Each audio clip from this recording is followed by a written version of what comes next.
Hey guys, and welcome back to Battlefront updates and some big news as the May patch was released earlier this morning, including a lot of changes and bug fixes to the game. And in this video I'll be going over the full patch notes in a quite summarized form, so you will get all the details you need to know. Keep in mind that the May 4th features such as the Bacta Bomb won't be unlocked until tomorrow, so I will be showing off the Bacta Bomb and other May 4th stuff in a video and live stream tomorrow. Now let's get into the patch notes. First off, we have some fixes for the rolling feature. On PC you will now roll when you press the button and not when you release it.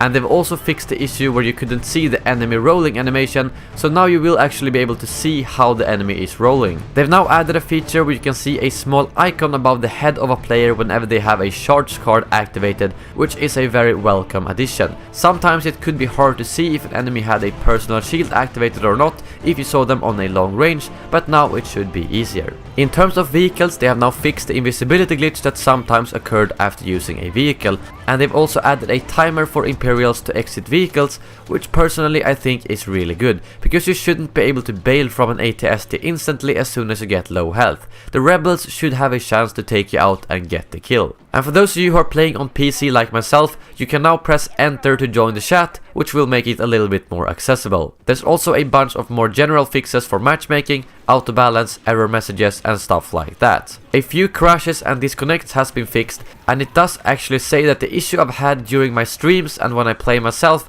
when I get disconnected as soon as I click on someone on my friend list, has been fixed, but after testing it myself I can see that it hasn't really been fixed yet. It seems like it works when you're in the multiplayer menu but not in the main menu, so chances are that we're still gonna have problems with disconnects, which is quite annoying to be honest, and I hope it doesn't happen during a live stream again. A couple of UI fixes has been applied, including the 0 credits glitch on the post-game screen, which now properly displays the amount of credits you received, and same goes for the glitch that constantly showed you being level 59 at the end screen, even though you were actually level 60. They've also added so that you can see your enemy's trait on the kill card that shows up whenever you die, which is a very welcome addition as well. Now over to the huge list of weapon and star card changes. First off, we have the personal shield that can now again be used together with the jump pack.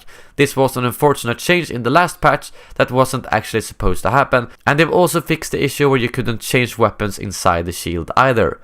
Another fix with the charge cards is the fact that on extraction your star card recharged faster close to the objective, but that also meant that the charge card lasted for a shorter period of time, which has also been fixed in this patch. Now moving over to the Deoxys grenade. It now has a new scoring event when you deal damage with it to give you a bit more feedback and motivation to use it. They've also buffed up the damage from the Deoxys grenade both in the inner and outer circle of it, and right now you will take 12 damage on each tick if you're standing in the inner circle, and they've also increased the size of the inner circle, so if I understand correctly that means that you will take the max damage a bit further away from the middle compared to earlier. Now moving over to the outer rim blasters. The DLT-19X has had its movement penalty removed if you're zoomed in. The DT-12 rate of fire is now increased from 180 to 220, which is actually the same as Greedo's, which means that fire rate wise the infantry blaster is the same as Greedo's.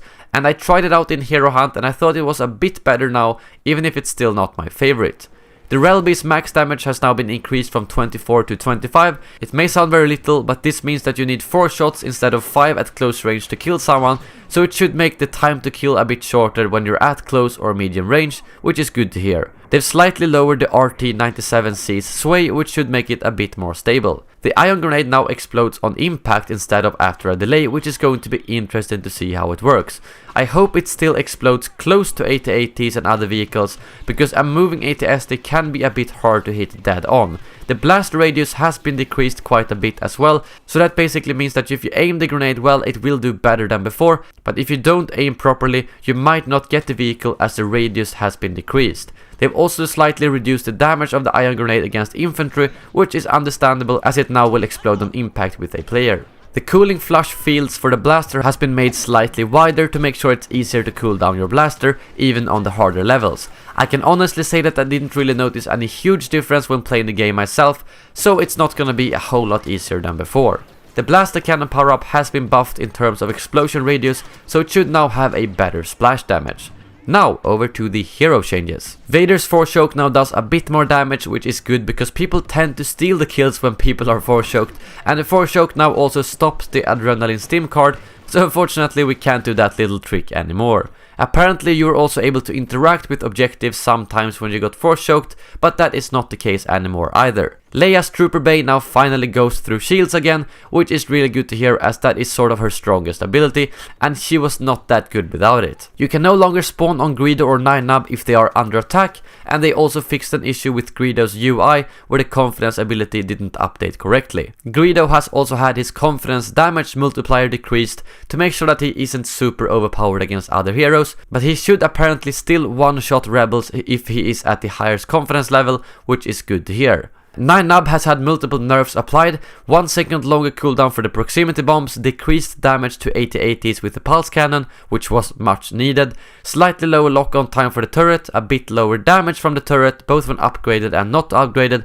and lastly a slightly longer unlocking time for the turret. The good thing though is that all of these changes are with very small numbers, so they haven't over-nerfed him or something like that. I honestly doubt you will notice any huge difference, he will simply be a bit more balanced right now. Lastly, they have also buffed up Luke's health from 925 to 1050 and his blocking time from 4 to 6 seconds, a quite understandable buff in my opinion. Now moving over to the game mode changes. The Outer Rim playlist has now been changed a little bit to have a higher frequency of extraction, which is great to hear, and they've also changed the Outer Rim heroes versus villains from first to 5 wins to first to 3 wins and decreased the waiting time between rounds, which is great to hear because those rounds were way too long sometimes, and I often just skipped the heroes versus villains because I thought they took way too long. And of course we have my favorite game mode, Hero Hunt, which has now been remade again to be completely based off the most damage. So no more Lucky Wheel, which is a bit sad, but it will mean a more fair game mode for everyone. They have also added a nice feature